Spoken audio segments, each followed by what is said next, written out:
करते हैं जब तक के ऊपर आइडल लिखा हुआ नहीं आ जाता है। जैसे अभी इंजेक्टर चेक करेगा, वो तो हमको दिखता है इंजेक्टर चेक कर रहा है, ठीक है ना। वो चेक करेगा प्रॉपरली मूवमेंट हो रहा है गोल के लिए, तो वो ऑटोमेटिक इंटरनली सारे सेटअप दिखता है। तो सर ऑन करके ये देखना रहा तो ऑन करके नहीं घूमने भी जा सकते है ना। ऑन करके वो दिखाया गया था कि ये प्रॉब्लम आ रहा था, तो उसको रेक्टिफाई कर सकते हैं। ऐसा 3-4 मिनट का टाइम लगता ही।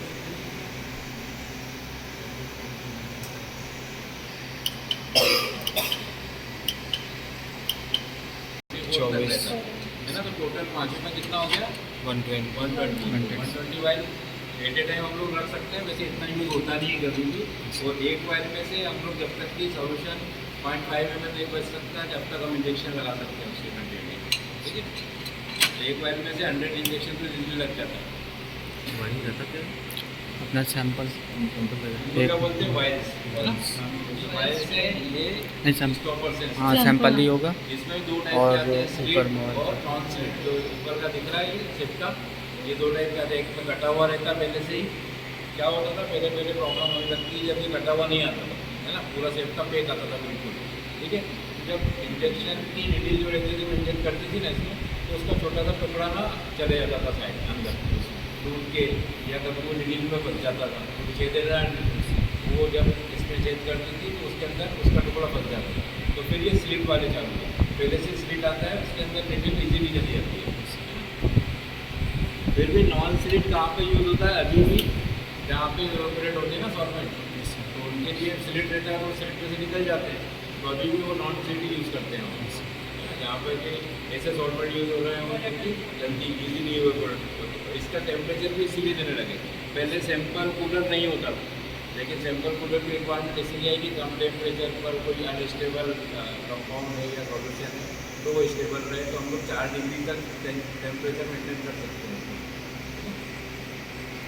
सर इसमें 120 कंपार्टमेंट तो 120 टाइप से हम लोग सैंपल रख सकते हैं एट ए टाइम। वो तो जगह दी हुई है उन्होंने इस पर। इतनी मैंने खुद अपनी लाइफ में इतने यूज़ होते हुए नहीं देखे अभी तक। यूज़ कितना होता है 25-30 वैलिडेशन की भी बात करें ना हम, तो एक साथ 30-35 वाइल से ज़्यादा नहीं रखा थी कभी, ठीक है ना। लेकिन इसमें दिए हुए उसने कि हाँ अब जगह की तो क्या करो तो बड़े और ऐसा वाला थे। वैसे यूज़ नहीं होते हैं, एक भी यूज़ हो गए अगर दोनों पूरे तो भी बहुत बड़ी बात है। प्रोटीन में तो 7-8 महीने यूज़ होती है, क्योंकि हर बार रिमूव कर दो नए पुराने को नए फिर वापस से, ठीक है। अब आइडल आते हैं यहाँ पर।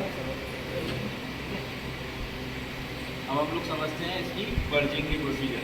देखो हम लोग जब भी एनालिसिस करते हैं तो आके हम लोगों को इंस्ट्रूमेंट ऑन करना पड़ेगा, ठीक है। उसकी लॉग बुक चेक करेंगे हम लोग कि इसके पहले जिसने भी एनालिसिस किया था उसका एनालिसिस खत्म हो गया है कि नहीं, ठीक है ना। ऐसा तो जो कंटिन्यूएशन में वो करने वाला उसने अपनी एंट्री क्लोज नहीं की है, तो अगर एंट्री क्लोज की है तो हम लोग उसको डिस्टर्ब नहीं करेंगे। तो सबका उसका आज का कोई लोड मानो उस इंस्ट्रूमेंट में, तो हम लोग ना मोबाइल पर लगाएंगे उसका, कुछ भी नहीं करेंगे, दूसरे इंस्ट्रूमेंट पे जाएंगे, ठीक है। तो यहाँ पर आके अब हम लोगों ने लॉक चेक किया, वहाँ पे एंट्री क्लोज थी, वरना हम लोग इसको अभी कैप्चर कर सकते हैं। तो हम लोगों ने कैप्चर किया इसको, लॉग बुक में एंट्री डालते हैं, आज की डेट, कौन सा प्रोडक्ट हम लोग एनालिसिस करने वाले हैं, वो एक आधी एंट्री डाल के छोड़ देते हैं। क्लोज नहीं किया हम लोगों ने, ठीक है। उसके बाद हम लोग मोबाइल पेन बनाते हैं। जैसे कल वाला एग्जाम्पल है, केबिन के लिए हम लोगों ने क्या मोबाइल पेन बनाया है 75 ml और वाटर लिया है, 25 ml मेथनॉल लिया है और 75 वाटर लिया है, ठीक है। तो क्या रेशो रखा हम लोगों ने, 1 लीटर बनाया था, तकरीबन 400 ml बचा हुआ, ठीक है, 400 ml बचा हुआ।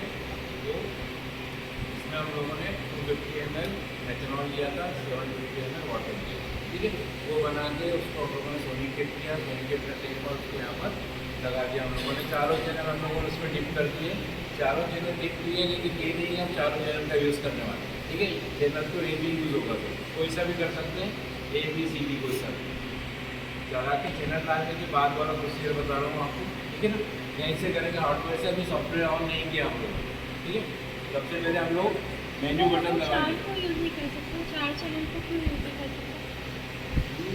कर नहीं सकते ऐसा नहीं बोलते, करेंगे है ना, कर सकते हैं लेकिन करेंगे कोई भी एक, क्योंकि हम लोगों का रेशो एक ही चैनल से जाने वाला है। हम लोगों ने पहले से प्री मिक्स कर दिया है सॉल्वेंट को, मेथनॉल को, वाटर को, है ना। तो हम लोग किसी भी एक चैनल का यूज़ करके उसको फ्लो करवा लेंगे। हम लोग चाहें तो 50-50 A और B भी चला सकते हैं इसी आइसोलेटिंग, लेकिन कोई सेंस नहीं है उसका, ठीक है ना। जितने ज़्यादा चैनल यूज होंगे उतना ज़्यादा मिक्सिंग करना पड़ेगा SPLC को, उतने ज़्यादा बेस लाइन में फ्लक्चुएशन देखेंगे आपको। अगर आप प्रीमिक्स सॉल्वेंट चला रहे हैं, पहले से सोनिकेट किया हुआ है, फिल्टर किया हुआ है, तो इतना अच्छा एनालिसिस होगा आपका, ठीक है। तो क्या किया हम लोगों ने, आप लोग नोट करते रहिए, क्योंकि सभी को ये काम अपने आप से करना है ना। शनिवार की शाम को हो सकता है मैं करवा लूँ किसी से भी, आप लोग करके बताओ इसको, ठीक है।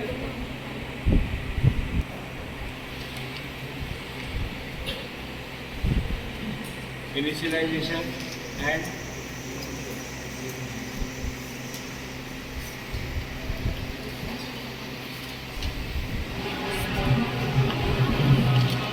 Operation of HPLC।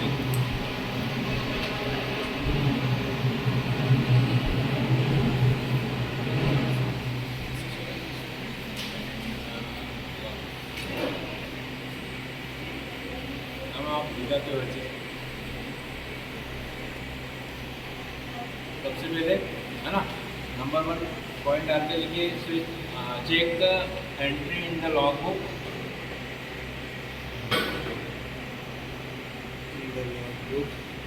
Check the entry in the logbooks.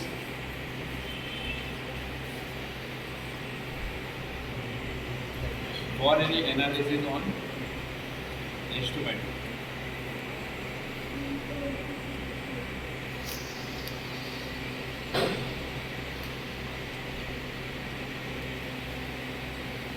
Number 2,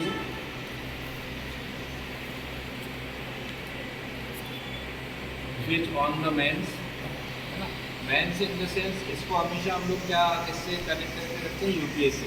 कभी भी नॉर्मल नहीं चलता है, ठीक है ना। नॉर्मल लाइट से हम लोग नहीं चलाते, डायरेक्ट करंट नहीं देते, यूपीएस का यूज़ करते हैं, क्योंकि लाइट जाती है तो इंटरनल पार्ट थोड़े सोफिस्टिकेटेड है इसके, तो वो जल्दी ख़राब हो जाते हैं। इन द सेंस वो उसकी वजह से, फ्लक्चुएशन की वजह से कुछ भी मदरबोर्ड ख़राब हो जाएगा या ऑन ही नहीं होगा, माल फंक्शन नहीं करेगा।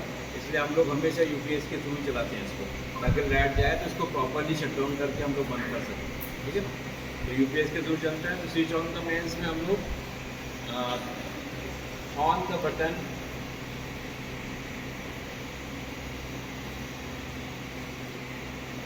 On the left side of the instrument, या अलायंस, ये अलायंस लिख सकते हो, of the alliance.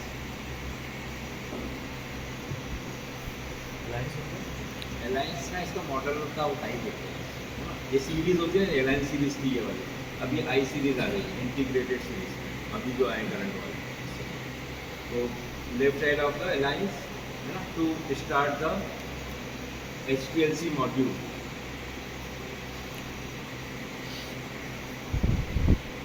Then switch on the button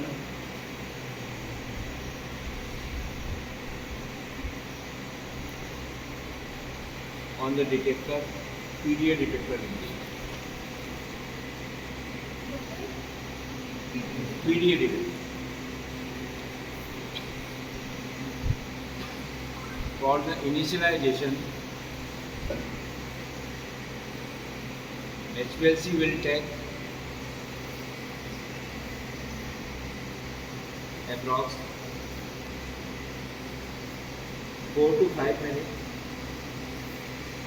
to initialize. 4 to 5 minutes to initialize, and same time will be taken by the PDA detector.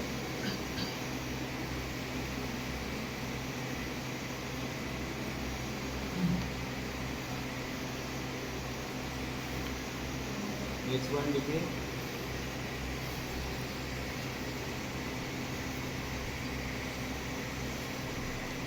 when the initialization is completed,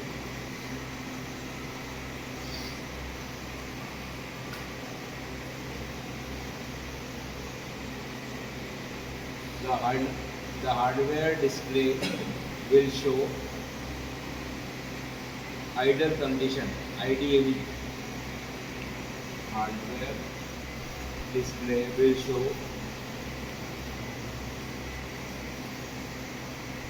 idle condition.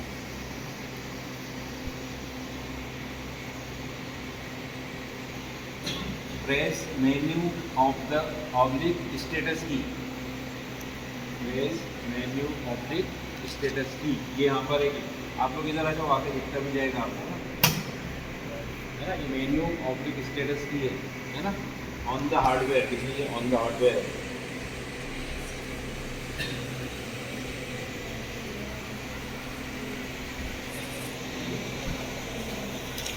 a status window will display on the hardware. A status window will display on the hardware. ये status window आ गया। ये पहले कौन सा था? Start window, ठीक है ना। यहाँ से हमने स्टेटस दबाया तो स्टेटस विंडो डिस्प्ले हो गया। Press the button given below, press the button given below the direct function command. Press the button given below the direct function command. ठीक है, यहाँ डायरेक्ट फंक्शन लिखा हुआ डिस्प्ले पर, इसके नीचे वाला बटन हम लोगों को प्रेस करना। क्या हुआ? A direct function popup will open. Direct function popup will open.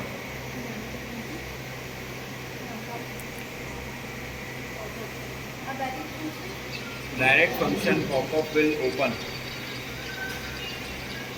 नाम का देखो, option by arrow keys. Select option by arrow keys as per requirement. Number 1 लिखिए dry prime, DRY dry, PRIM prime.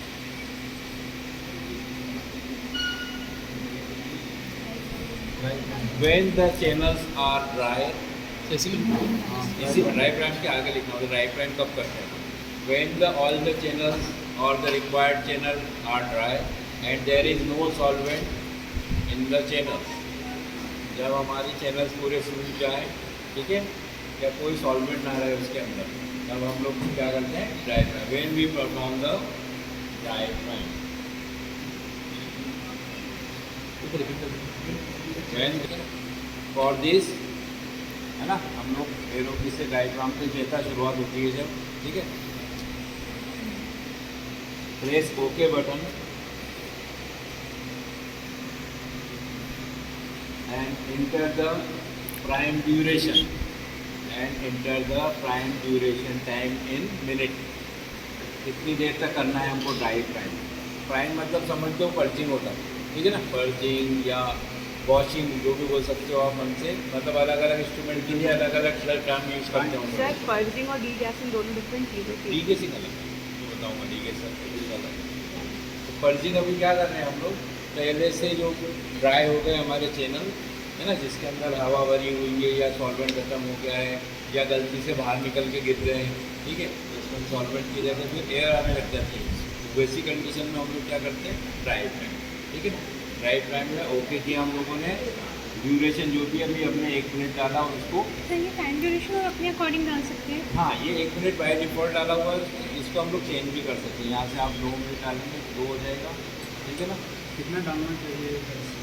वो आपको अंदाज से आता है। करीब 5 मिनट डालते हैं लोग, ये 5 मिनट लेके हम लोगों के ड्राई नहीं है अभी चैनल, इसलिए हम लोग 1-2 मिनट में खत्म कर देंगे। मेनली करते कब है? अब अगर आप ड्राई नहीं है तो भी कर लोगे। अगर वेट प्राइम ड्राई प्राइम तो ऐसा कुछ नहीं कि बहुत नुकसान हो जाएगा, ठीक है ना। लेकिन ड्राई प्राइम रूटीन में जब भी करते हैं जब तक हमारी ये सब ड्राई हो गए अंदर, ठीक है। हाँ, किसी ए चैनल से प्राइम कर रहा है उधर, है ना। ए में 100% है, ठीक है। तो इसको भी हम लोग एरो से चेंज कर सकते हैं। 0, ये भी 100 हो गया, 4 बार करेंगे तो 20 से गलत करने लग जाएगा, ठीक है ना। A 0 हो गया, B से, इसे हम लोग इसको भी 0 कर देंगे तो C से करने लग जाएगा। C को भी 0 कर देंगे तो D से करने लग जाएगा। जीरो भी कर नहीं, ये मैं बता रहा हूँ कि किसी भी चैनल को कर सकते हो आप। यहाँ पे मालूम पड़ा कि आपने A चैनल ड्राई है खाली, सॉरी, है ना। A चैनल ड्राई है तो A को ही करेंगे हम, ठीक है। ये सीधी की जरूरत नहीं। B चैनल ड्राई दिख रहा है, चारों दिख रहे हैं, तो एक एक बार करके सभी को हम लोग पर्ज कर देंगे। लेकिन पर्ज कौन सा चैनल होगा? जो कि सिलेक्टेड है। यहाँ पे आप मुझे एक साथ जो भी करना है तो 50-50 भी कर सकता हूँ, 50% ए चलेगा, 50% बी से सॉल्वेंट जाएगा, है ना, सबको एक साथ कर सकते हैं अपन, ठीक है ना। एक और ऑपरेशन होता है जो कि जिसको हम लोग बोलते हैं वॉशिंग, है ना। वीक में एक बार हम लोग गर्म पानी फ्लशिंग करते हैं इसके अंदर, तो उसमें क्या करते हैं हम लोग कि सारे चैनल को कितना कर देते हैं 25 करके और 1 घंटे तक छोड़ देते हैं।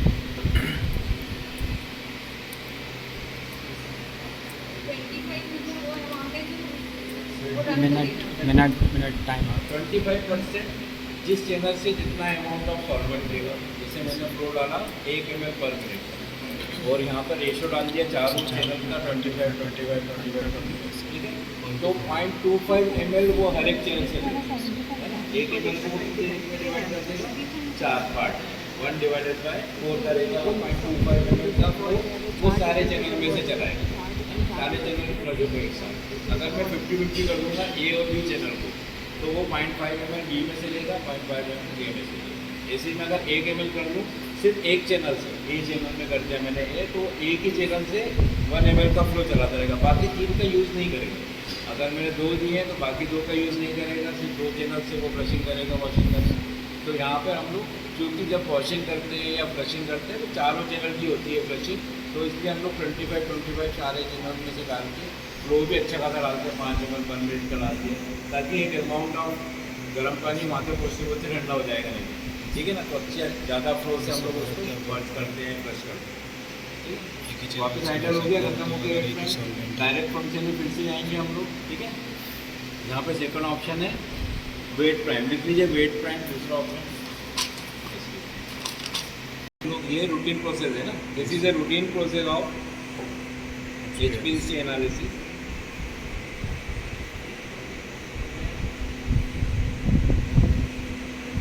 ये routine process of the HPLC analysis by which we are replace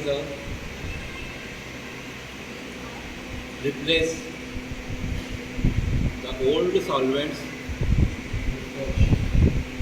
bracket में मोबाइल फेस लिख लीजिएगा, ओल्ड सॉल्वेंट ब्रैकेट में mobile phase with the new one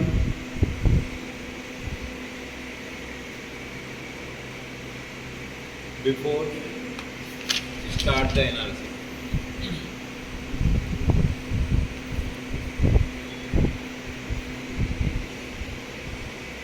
mobile तेल की बॉटल निकाल दूंगा, अपनी मोबाइल पे इसकी बॉटल मैंने रख दी, चैनल वापस डाल दिया, है ना। अब चैनल के अंदर तो पुराना वाली भरा हुआ, तो उसको रिप्लेस कैसे करेंगे हम लोग, वेट प्राइम, ठीक है। अभी वेट है हमारे सारे चैनल्स अंदर का सिस्टम सब कुछ, तभी किससे वेट है वो पुरानी वाली मोबाइल पर, तो हम लोग उसको रिप्लेस करेंगे अपनी वाली मोबाइल पर। तो यहाँ पर हम लोग जैसे हम लोग चेक करना नंबर तो select the option by arrow key, option number 2 है ना ये, हाँ करना ही पड़ेगा, हाँ ये बहुत रूटीन प्रोसेस है। ये वाला रूटीन करते हैं ये डेली, जब भी हम लोग एनालिसिस चेंज करेंगे चाहे हम लोग को ड्राई प्राइम वेट प्राइम करनी है, ड्राई प्राइम करें चाहे ना करें, ठीक है। तो सर हम लोग जो सॉल्वेंट क्वांटिटी लेंगे इसमें, तो इसमें जो जितना रिक्वायर्ड है उससे ज़्यादा लेना पड़ेगा ना? नहीं, जब वो क्वान्टिटी में बताऊँगा कि कैसे चूज़ करते हैं एनालिसिस के टाइम पर मोबाइल पर कितना बनाना है, ठीक है ना, सैंपल कितने एनालिसिस में रन टाइम कितना है, फ्लो कितना है, ये सारे पैरामीटर कैलकुलेट करना पड़ता है उसमें, ठीक है। तो select the option, second option wet prime and press the okay button, okay button press किया, enter the flow rate and time for the wet prime, enter the flow rate, press the okay button लिख लिया था सबने, है ना। अब enter the flow rate and the time of wet prime, flow rate and time. यहाँ पे दिख रहा होगा आपको 2 चीज़ें पूछ रहा है वो वेट टाइम के लिए, वेट टाइम लिखा है ऊपर, फ्लो रेट कितना रखना है और कितना टाइम के लिए करना है। 5 का फ्लो एज ए स्टैंडर्ड होता है तो हम लोग 5 के ही रखेंगे, हम लोग 1 मिनट कर देते हैं टाइम, 1 मिनट का टाइम कर दिया and then press okay, enter तो कर दिया आपने फ्लो रेट और टाइम, ठीक है, and press the okay button. Sir जैसे यदि कोई एडवांस मॉडल है तो उसके अंदर वेट प्राइम वाला, वो ड्राई प्राइम वाला तो ऑप्शन कट ही जाएगा। ड्राई प्राइम वाला तो ऑप्शन कटना चाहिए, क्योंकि डायरेक्ट अपन पर्जिंग बॉल से पर्जिंग करके उसको निकाल सकते हैं अगर एडवांस मॉडल है। मतलब जैसे इस वाले मॉडल में दो फंक्शन में गए, ड्राई प्राइम किया, फुल वेट प्राइम किया, है ना, ज़रूरत पड़ने पर। लेकिन वेट प्राइम जो है परमानेंटली करते ही है। लेकिन अगर कोई एडवांस मॉडल है अपने पास तो उसके अंदर डायरेक्ट पर्जिंग करके ही वेट प्राइम और ड्राई प्राइम का तो फिर ऑप्शन आएगा ही। यहाँ पर इसको प्राइम बोल रहे हो है ना, इसलिए मैं बोला पर्जिंग वॉशिंग कुछ भी वर्ड दे सकते हाँ। हैं। इस पर इंस्ट्रूमेंट जैसे एजीलैंड में ड्राई प्राइम वेट प्राइम दोनों नहीं मिलता है, वहाँ पे Yes, सिर्फ पर्जिंग बोलते हैं। पर्जिंग बोलते और वहाँ पे अगर ड्राई है चैनल तो भी पर्जिंग, अगर वेट है चैनल तो भी पर्जिंग। वाटर लेकिन ये फैसिलिटी देता है, क्योंकि प्राइम में जब भी अपन लोग ड्राई प्राइम करते हैं तो एक्चुअल वो इंटरनल पार्ट्स को डैमेज नहीं होने देता Yes. सूखे होने की वजह से, ठीक है। क्योंकि सूख चुके हैं पूरे, वहाँ पे सॉल्वेंट जा ही नहीं रहा है। अगर 10 दिन तक मैं कोई भी सॉल्वेंट नहीं चलाऊँ उसमें और एक हवा की वजह से सारे सॉल्वेंट उड़ जाएँ इसके, तो अंदर पूरा ड्राई हो जाएगा। तो एकदम से मैं जब सॉल्वेंट डालूंगा ना उसमें, तो उसके इंटरनल पार्ट मैन फंक्शनिंग करेंगे। इसलिए मैं इसमें ड्राई प्राइम की फैसिलिटी दी हुई है, और सिर्फ वाटर में होती है ड्राई प्राइम। हाँ। बाकी सब जगह पर्जिंग बोलते हैं। आप शिमांटू का भी देखेंगे तो पर्ज बटन होता है, वहाँ पर पर्ज दबाओ, अगर आपके जो चैनल है वो सूखे हैं या गीले हैं कोई मतलब नहीं उसको, वो सिर्फ पर्जिंग करता है कुल मिला, ठीक है ना। तो ड्राई प्राइम वेट प्राइम की फैसिलिटी सिर्फ वाटर्स के HPLC में मिलेगी। वाटर के HPLC कहीं भी US FDA ब्रांड में जाओगे वहाँ पे आपको यही इंस्ट्रूमेंट मिलेगा। वाटर क्योंकि क्या है कि US FDA जिसको एंडोर्स करती है, ठीक है ना, with respect to analysis, with respect to 21 CFR या इंटीग्रिटी के पॉइंट ऑफ व्यू से, तो वो लोग इसको एंडोर्स करते हैं। एक्चुअल प्रॉब्लम ये भी है कि ये US की कंपनी है ना, तो US FDA वाले अपने वालों को ज़्यादा बढ़ावा देते हैं यहाँ पे इंडिया में भी। तो आपके पास किसी कंपनी के पास अगर सिमांटो का एक्सपीरियंस एजीलैंड का है तो वो ज़्यादा गलतियाँ निकालते हैं, है ना। खुद आके जब इसमें कुछ भी प्रॉब्लम दिखाएंगे, टाटा में ये नहीं है तो आपने कुछ भी मैनिपुलेशन किया हुआ ऐसा बोलते जाता है। वाटर का HPLC है अगर तो आपने मैनिपुलेशन किया भी हो तो भी नहीं चेक करते हैं, ठीक है। तो ये आपको US FDA कोई भी कंपनी मिलेगी जिसने US FDA का अप्रूवल लिया हुआ है, वहाँ पे आपको यही HPLC मिलेगी, ठीक है। और अभी भी 80% कंपनीज में आपको यही HPLC मिलने वाला है, ठीक है। LC-MS भी आ गया है, तो LC यही वाला है उसमें, इसके साथ MS और ऐड कर दिया हूँ, ठीक है। तो समझ में आया वेट प्राइम ड्राई प्राइम, ठीक है ना। ड्राई प्राइम को भी वैसे ही सारे चैनल्स के साथ में कर सकते हैं हम लोग, है ना, कि 25 चारों से कर दिया तो चारों का सॉल्वेंट एक साथ जा रहा है ना। एक चैनल को करना है तो एक चैनल सिलेक्ट कर दिया, ठीक है। Next option is the third option is purge injector. Purge injector,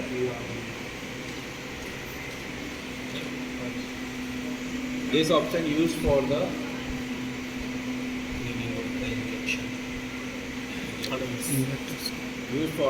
washing of the injector from inner side, inner side मतलब कि अंदर से क्लीन करना ना। फिर बाहर वाले के लिए क्या आपका मतलब वो बोल रहा है, तो इनर साइड से क्लीन करने के लिए, क्योंकि पहले जो भी एनालिसिस हो रहा था उसके सैंपल उसने इंजेक्ट किए होंगे, उसको भी तो वॉश करना जरूरी है, उसके अंदर कुछ रह गया होगा तो ये भी रूटीन में है ना, ये भी करना ही है आपको हमेशा। वेट प्राइम और पर्ज इंजेक्टर को वॉशिंग के लिए मतलब दोनों के लिए एक ही होगा, इससे मतलब सॉल्वेंट से। हाँ, एक ही सॉल्वेंट से हो जाएगा, ठीक है। तो select the third option purge injector and click the और प्रेस द ओके बटन, ठीक है ना।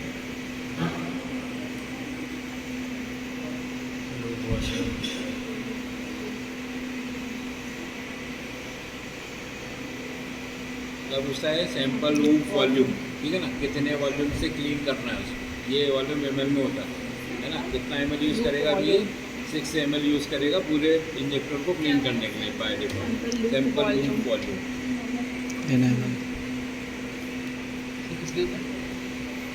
इसलिए तो सैंपल टाइम नहीं करते हैं इसमें से वॉल्यूम सिलेक्ट करते हैं और ओके पे हम लोग क्लिक करते हैं। सर ये प्रेशर 0 से कितना जाना चाहिए? 4000 तक है ना, मैक्सिमम लिमिट है 4000, ज़्यादा नहीं है। 1000 2000 3000 ऐसे चलता है। 1400 15,000 प्रेशर इधर इधर और वो वहाँ पे एक ऑप्शन था ना कंप्रेसर चेक करने नीचे नॉब दिया है, ये जहाँ इंजेक्शन लगा है उसको बंद करना, ये देखो नॉब बंद करना पड़ता है, उसके बाद प्रेशर बनता है। वही मैं बोल रहा था, नॉब बंद नहीं है, नॉब खुला था तो वो प्रेशर नहीं बन रहा था, अब बन रहा है, अब इंक्रीज अब बढ़ता रहेगा जब तक आइडियल लिखा हुआ नहीं आता, हाँ, ठीक है, तब तक बढ़ता रहेगा। पता वो करता है, वही मैं बोल रहा था प्रेशर क्या है किलोमीटर इक्विलिब्रेट। इक्विलिब्रेट क्या होता है, जब भी हम लोग हमारा सिस्टम चलाते हैं तो उसको एक जो भी हमारी मेथड की जो कंडीशन है एनालिटिकल मेथड की, वो कंडीशन डाल के उसको ऑन करके छोड़ देते हैं कि वो पूरी कंडीशन को अपने में अंदर से आपस में मतलब वो एक दूसरे से इक्विलिब्रेशन में आ जाए, क्या कॉलम फ्लो पंप जो है, ठीक है, तो सारी चीज़ें इक्विलिब्रेशन में आ जाए, एक तरह से वो सेचुरेट हो जाए, ठीक है। तो क्या बोलते हैं उसको हम लोग इक्विलिब्रेशन। तो इक्विलिब्रेशन हम लोग अभी नहीं करेंगे, ये हम लोग सॉफ्टवेयर के थ्रू करेंगे। इक्विलिब्रेशन के बाद है कंडीशनिंग कॉलम, ठीक है ना, कॉलम को इक्विलिब्रेशन को अपन वो क्या बोलते हैं, ये वैलिडेशन नहीं, इसको हम कंडीशन मेंटेन करें। हाँ मतलब इक्विलिब्रेशन मतलब समझते हो, इक्विलिब्रेट में कोई चीज़ हो है ना, कंडीशन को अपने अंदर वो समाहित कर देती है। HPLC जो भी हम लोगों ने इतना एक का फ्लो दे दिया हम लोगों ने, ठीक फर्स्ट है पेज ना, दिखाओ, फर्स्ट पेज पे तुमने कुछ लिखा फ्लो 1 का दे दिया, A चैनल से वो चल नहीं, रहा है, तो वो क्या तुमने पूरा अलग system लिखा था। मिसमैच वाला सवाल ही नहीं, हम लोग बस उसको बोल रहे हैं कि इस कंडीशन में आपको चलना है तो आप तैयार हो जाओ। सर कैलिब्रेशन बोल सकते हैं ना इसमें, इंस्ट्रूमेंट का कैलिब्रेशन। इक्विलिब्रेशन हमारी जो एनालिटिकल मेथड के पैरामीटर हैं वो HPLC के ऊपर अपलोड करना, अच्छा मेथड को, उसको है ना, हमारी मेथड के जो भी पैरामीटर हैं, कौन कौन से पैरामीटर होते हैं, फ्लो रेट होता है हम लोगों का, इसका वेवलेंथ होता है Wavelength इंजेक्शन का, ठीक है ना, उसके अलावा कॉलम होता है, तो हम लोगों ने कॉलम भी लगा दिया, हमारा फ्लो दे दिया, मोबाइल फेस बना के रख दिया, तो अब ये सब आपस में इक्विलिब्रेशन में चलते रहते हैं, ठीक है ना। अगर हम लोगों ने फ्लो चला दिया तो एकदम से प्रेशर, ऐसा नहीं कि पहले जैसी वो फ्लो दिया तो प्रेशर एकदम डिस्टेबल हो गया, थोड़ा टाइम लगता है उसको, क्योंकि जाता है यहाँ से कॉलम में जाता है, फिर ऊपर निकल के डिटेक्टर में जाता है, फिर वेस्टर में जाता है, तो ये पूरी चीज़ें एक साथ इक्विलिब्रेट हो जाती हैं। और मैं आगे बताऊँगा जब हम लोग सेटअप देंगे तो वो कैसे काम करते हैं। इक्विलिब्रेशन हम लोग सॉफ्टवेयर के थ्रू ही कर सकते हैं। सॉफ्टवेयर के थ्रू करते हैं, वहाँ पे एक सेटअप करके एक ऑप्शन आता है जिसमें हम लोग मेथड जो बनाएंगे उसको सेटअप देंगे हमारे हार्डवेयर पे, ठीक है, तो वो सारे पैरामीटर ये इसके ऊपर आ जाएंगे हार्डवेयर पे, और वो फिर उसके हिसाब से काम करने लग जाएगा, ठीक है। उसके बाद हम लोग यहाँ से कुछ भी नहीं कर पाएंगे। डाटा एक्वाइजेशन टैप करके बोलते हैं उसको, डाटा एक्विजिशन तो जब हम लोग इंजेक्शन देंगे तब हो, उससे डाटा जनरेट होगा। आप सिर्फ सेटअप दे रहे हो, आप अपने HPLC को बता रहे हो आपको फ्लो कितना रखना है, आपको वेवलेंथ कितनी रखनी है, आपके मोबाइल पेज क्या है, आपके मैक्सिमम प्रेशर कितना जाएगा, मिनिमम आपको डीगेसर ऑन रखना है, ऑफ रखना है, ठीक है ना, उसके अलावा टेम्परेचर कितना रखना है कॉलम का, सैंपल का टेम्परेचर कितना रखना है, ये सब चीज़ें आप सॉफ्टवेयर के थ्रू इस पर डाउनलोड कर रहे हो सिस्टम। और वो सारी कंडीशन, जैसे आपने टेम्परेचर दिया सैंपल का 5 डिग्री सेंटीग्रेड, ठीक है, अभी करंटली तो 25 डिग्री रहेगा ना, ठीक है? Yes, sir, तो ऐसा तो नहीं जैसे आपने 5 दिया तो 25 से 5 कर लिया, तो उसको आने में टाइम लगेगा, धीरे धीरे कम होगा। तो इस चीज़ को क्या बोलते हैं हम लोग, इक्विलिब्रेशन, ठीक है। जब वो आ जाएगा कि हाँ भाई हम लोगों ने सैंपल का टेम्परेचर 5 डिग्री दिया था, वो आ गया है, कॉलम का टेम्परेचर 50 डिग्री दिया था, वो अचीव कर लिया उसने, बेस लाइन फ्लक्चुएशन ख़त्म हो गया हम लोगों का प्रेशर फ्लक्चुएशन बिल्कुल कम हो गया है, ठीक है ना। ये सारी चीज़ें आने में जो टाइम लगता है उसको बोलते हैं हम लोग इक्विलिब्रेशन टाइम, ठीक है ना। इक्विलिब्रेट होने में जो टाइम लगा उसको इक्विलिब्रेशन टाइम बोलते हैं हम लोग, और इस प्रोसेस को इक्विलिब्रेशन बोलते हैं, ठीक है। मैम अपने पैरामीटर्स के ऊपर डिपेंड करता है, जैसे मैंने अगर 60 डिग्री कॉलम का टेम्परेचर दिया और अभी 25 डिग्री है, तो वहाँ तक पहुँचने में उसको आधा घंटा लगेगा, ठीक है ना। धीरे धीरे 1-1 डिग्री बढ़ाता है वो, तो वहाँ तक पहुँचने में उसको आधा घंटा। अगर मैं बोलूँ 30 डिग्री दिया तो वो 10 मिनट में आ जाएगा, 25 से 30 डिग्री उसको 5 डिग्री पहुँचने में टाइम लग जाएगा। जो हम लोग पैरामीटर देंगे वो मेथड डेवलपमेंट के समय देंगे। मेथड आपको, अगर आप क्वालिटी कंट्रोल में, तो आपको पहले से ही मिल जाएगी मेथड, क्या क्या पैरामीटर आपको इनपुट करना है अपने, और बहुत इजी होता है वो काम। मतलब आपको अपने ऊपर लोड नहीं लेना, मुझे कॉलम कौन सा चाहिए, मुझे फ्लो कितना चाहिए, मैं आपको सब कुछ लिखा हुआ है, कॉलम के ऊपर भी ID नंबर डाला हुआ है कि वही वाला कॉलम आपको लगाना है इसमें, ठीक है ना। वो मेथड पैरामीटर सेट करना है, मेथड का प्रिंट आउट निकालना है, प्रिंट आउट निकालने के बाद खुद चेक करना है, साइन करना है, फिर उसको रिव्यूअर से चेक करवाना है, ठीक है। तो आपकी खुद की इंडिविजुअल रिस्पॉन्सिबिलिटी नहीं, कुछ गलत होता है तो रिव्यूअर भी रिव्यू करेगा कि जो मेथड के पैरामीटर हैं तो वो पैरामीटर आपने एक्सपोज डाले हैं सही, ठीक है। ऐसे ही आप जब बेस फाइल बनाओगे सीक्वेंस रन करने के लिए, तो बेस फाइल में भी आपको पहले प्रिंट आउट निकलेगा, उसके ऊपर साइन होंगे, फिर रिव्यूअर साइन करेगा, उसके बाद ही आप इंजेक्शन दे सकते हो, ठीक है ना। इंजेक्शन में भी वाइल रखोगे ना, जब यहाँ पर 1 2 3 पे वाइल रखी है आपने, तो आपको क्रॉस चेक करवाना पड़ेगा रिव्यूअर से कि आप चेक कर लो मैंने ब्लैंक पर ब्लैंक रखा है, इस पर ये रखा है, ये मेरे सॉल्यूशन बनाए थे वो है, ऐसा करके। तो वो बहुत लेंदी प्रोसेस है, ठीक है। तो QC में मेनली ये काम होता है। R&D में अगर आप जा रहे हो तो R&D का जो बेसिक रहेगा वो भी मैं बताऊंगा आपको कि वो वहाँ पर अपन लोग कैसे इसको चेंज करते हैं, जो अपना आधा कल छूट जाता है जब अपन लोग ग्रेडियल और आइसोलेटी को समझ लें। तो इक्विलिब्रेशन में हम लोग हमारे मेथड पैरामीटर को इसके ऊपर अप्लाई करते हैं, हार्डवेयर में कर दिया आप लोगों ने अप्लाई। उसके बाद नेक्स्ट ऑप्शन है कंडीशन कॉलम। कॉलम कंडीशन क्या होता है, कभी कभी हम लोगों को हमारा कॉलम कोई नया आता है, ठीक है ना, नया आया है तो उसकी एक्टिविटी को बढ़ाने के लिए हम लोग हमारी अभी करंट मोबाइल पे से जिसमें उसको चलना है, काम करना है, उससे हम लोग उसको सेचुरेट करते हैं एक तरह से, ठीक है। उसको क्या बोलते हैं हम लोग, कॉलम कंडीशन। कॉलम जब बनाएंगे तभी करेंगे इसको, अदरवाइज नहीं यूज़ करेंगे। नहीं, रूटीन बेसिस पे भी एनालिसिस के बाद भी लोग कॉलम कंडीशन करते हैं कि उसके अंदर कुछ भी इम्प्योरिटी, कुछ भी कचरा वगैरह हो वो वॉश आउट हो जाए, ठीक है। तो कॉलम वॉशिंग या कॉलम कंडीशनिंग। सेकंड, बीच में भी हम लोग एनालिसिस के बाद में कॉलम कंडीशनिंग करते हैं। कॉलम को हम लोगों को अच्छा रखने की ज़रूरत होती है, इसलिए हम लोग वॉशिंग, कंडीशनिंग, उसको कभी भी हम लोग ड्राई नहीं होने देते हैं ना, तो ये सब इसमें आता है कॉलम गियर वाला, ठीक है।